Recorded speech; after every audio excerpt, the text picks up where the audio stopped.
வணக்கம். நேற்று டெல்லியில கார் வெடிப்பு சம்பவமானது நிகழ்ந்திருந்தது. சரியாக நேற்று மாலை 6:52 மணிக்கு இந்த சம்பவமானது டெல்லியில நடந்தது.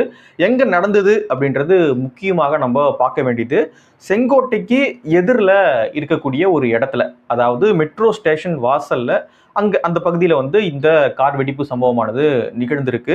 டெல்லி முழுக்கவே பெரிய பாதுகாப்பு வலயத்துக்குள்ள தான் இருக்கும். ஏன்னா இந்தியாவினுடைய முக்கியமான மனிதர்கள்லாம் அங்கதான் வசிக்கிறாங்க. முக்கியமான இடங்களும் அங்க இருக்கு. அப்படின்ற காரணத்தினால டெல்லி மிகப்பெரிய ஒரு பாதுகாப்பு வலயத்துக்குள்ளதான் இருக்கும். அப்படி இருந்தும் செங்கோட்டைக்கு எதிரில இப்படியான ஒரு சம்பவமானது நிகழ்ந்திருக்கு.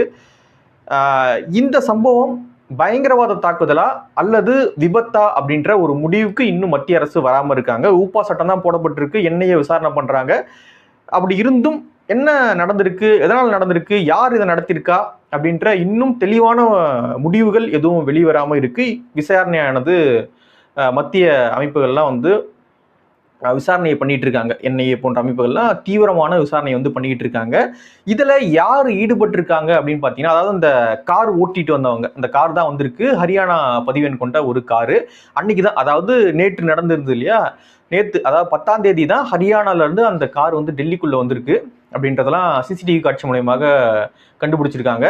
அந்த கார் ஓட்டிட்டு வந்த உமர் அப்படின்றவர் ஒரு டாக்டர். பாருங்க, முதல்ல டாக்டர்கள் என்ன பண்ணுவாங்க அப்படின்னா உயிரை காப்பாற்றுவாங்க. ஆனால் இப்போ டாக்டர் என்ன பண்றாங்க அப்படின்னு பார்த்தீங்கன்னா இப்படியான வேலைகளில் ஈடுபடுறாங்க போல. அதாவது தீவிரவாதம் பயங்கரவாதம் கூட கொஞ்சம் ஒயிட் கலர் ஜாபா மாறிடுச்சா என்னன்னு தெரியல. ரொம்ப வேதனையா இருக்கு. ஸோ அந்த டாக்டர் உமர் அப்படின்ற ஒரு டாக்டர் தான் இந்த ஹூண்டாய் i20 அந்த சம்திங் அந்த காரை ஓட்டிட்டு வந்திருக்காரு. அந்த காரை ஓட்டிட்டு வந்த அந்த நபர் ஒரு டிராஃபிக்ல இந்த பிளாஸ்ட் நிகழ்த்தியிருக்காங்க அப்படின்றது சொல்லப்படுது. முழுமையான விவரங்கள் என்ன அப்படின்றது இன்னும் தெரியல. நிறைய பேர் அவங்களுடைய யூகங்களாக செய்திகள் அப்படின்னு சொல்லி பேசிக்கிட்டு இருக்காங்க. முழுமையான விவரங்கள் இன்னும் வெளிவராமல் இருக்கு. ஸோ கொஞ்சம் வெயிட் பண்ணுவோம். என்ன நடந்தது, எதனால் நடந்தது, யார் இதை நடத்தினா அப்படின்றதெல்லாம் தெரிஞ்சுக்க நம்ம கொஞ்சம் வெயிட் பண்ண வேண்டியது அவசியமாக இருக்கு. ஓகே, இதற்கு முன்பாக நிறைய பேரை காவல்துறை அது மட்டும் இல்லாமல் நிறைய அமைப்புகள் கைது பண்ணியிருக்காங்க. கிட்டத்தட்ட ஒரு 8 பேர் கைது பண்ணியிருக்காங்க. அதில் ஒரு 4-5 பேர் டாக்டர் அப்படின்னு சொல்கிறாங்க. இந்த உமர் ஒரு டாக்டர். இந்த கார் ஓட்டிட்டு இந்த வெடி விபத்தை ஏற்படுத்தின இந்த உமர் ஒரு டாக்டர். அது மட்டும் இல்லாமல் இந்த சம்பவம் நடக்கிறதுக்கு முன்னாடி, அதாவது ஞாயிற்றுக்கிழமை, இந்த சம்பவம் நடந்தது திங்கட்கிழமை, ஞாயிற்றுக்கிழமை இது போல பயங்கரவாத செயல்கள் நடக்க போகுது அப்படின்னு உளவுத்துறைக்கு தெரியுது. அதன் அடிப்படையில் நிறைய அமைப்புகள், அதில் காவல்துறை, என்ஐஏ போன்ற அமைப்புகள்லாம் உள்ள போறாங்க. உள்ள போயிட்டு ஒரு 8 பேரை கைது பண்றாங்க. அதுல 4-5 பேர் டாக்டர். ஸோ அங்கேயும் பாருங்க, டாக்டர்கள் இதில் சம்மந்தப்பட்டிருக்காங்க. அவங்க சில அமைப்புகளை சேர்ந்தவங்களாக இருக்கலாம் அப்படின்ற யூகங்களும் இருக்கு. அது புல்வாமாவை சேர்ந்தவங்க. அது அந்த சில தாக்குதலுக்கு இந்தியாவுடைய சில தாக்குதலுக்கு பதிலடி கொடுக்கும் விதமாக இதை செய்திருக்கலாம் அப்படின்னும் சொல்லப்படுது. ஸோ இது என்ன முழுமையான விவரங்கள் அப்படின்றது நம்ம கொஞ்சம் வெயிட் பண்ணி தான் பார்க்க வேண்டியது இருக்கு. என்ன தாக்குதலுக்கு, இந்தியாவுடைய எந்த தாக்குதலுக்கு இவங்க பதிலடி கொடுக்க வெயிட் பண்ணிட்டு இருந்தாங்க, இந்த சம்பவம் எங்க நடக்க இருந்தது, தெரியாம அந்த இடத்துல நடந்துருச்சா அப்படின்றதெல்லாம் நம்ம தெரியல. அது அப்படின்றதெல்லாம் நமக்கு இன்னும் முழுமையாக தெரியல. ஸோ வெயிட் பண்ணி தான் நம்ம இந்த விஷயத்தை அணுகணும். இதுதான் அப்படின்னு நம்ம ஒரு முன்முடிவுக்கு வர முடியாது. ஏன்னா ஒரு முக்கியமான ஒரு சென்சிட்டிவான விஷயம் அப்படின்றதுனால நம்ம இதான் அப்படிதான் பண்ணிட்டாங்க அப்படின்னு நம்ம சொல்றதுக்கு இதுல ஒன்றும் கிடையாது. ஸோ இப்படியான செய்திகள் கலந்து நான் பார்க்கும்பொழுது இப்படியான செய்திகள்லாம் வந்துகிட்டு இருக்கு. Okay, right. இதில் நம்ம 2 விஷயங்கள் முக்கியமாக பார்க்க வேண்டிய விஷயம் நினைக்கிறேன். ஒன்று என்ன அப்படின்னு பார்த்தீங்கன்னா, இந்த சம்பவம் நிகழ்ந்த பிறகாக இங்க இருக்கக்கூடிய உடன்பிறப்புகள்லாம் ஒரு விஷயத்த மக்களிடையே கடத்த முயற்சி பண்றாங்க. என்ன விஷயம் அப்படின்னு பாத்தீங்கன்னா, இன்னைக்கு பீகாருடைய இறுதிக்கட்ட தேர்தல் நடக்குது.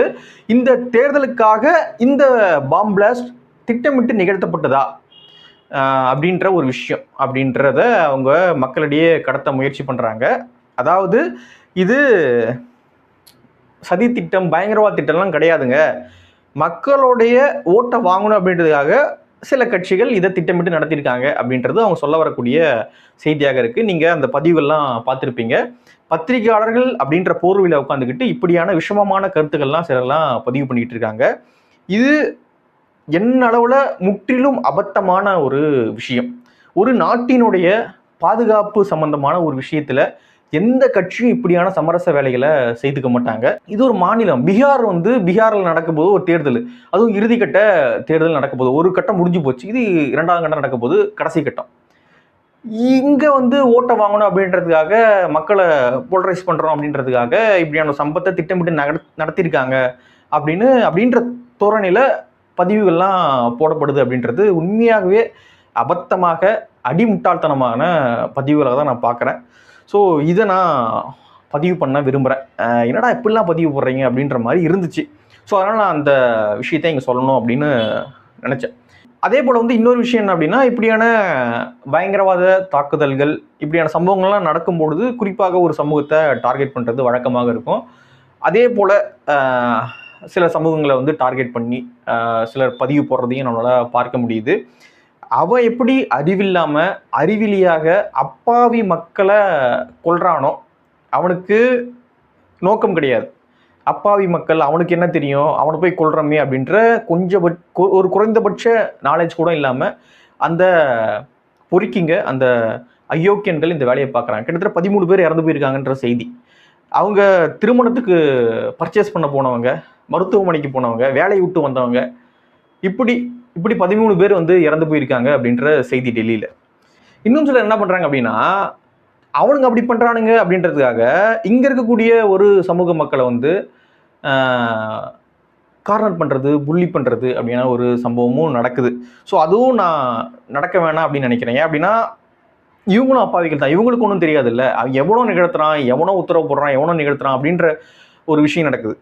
அங்கே கொண்டு இந்த மக்கள், என் பக்கத்து வீட்டில், என் அக்கத்து வீட்டில், எதிர்த்து வீட்டில் இருக்கக்கூடிய ஒருத்தனை போயிட்டு, டேய் நீ அந்த குரூப்பு தானே அப்படின்னு ஒரு புள்ளி பண்ணுறது, கார்னர் பண்ணுறது, அவனை ஒரு மன அழுத்தத்துக்குள்ளே தள்ளுறது அப்படின்றது ஒரு சரியான போக்கு இல்லை. இது ரெண்டுமே நான் தவறு நினைக்கிறேன்.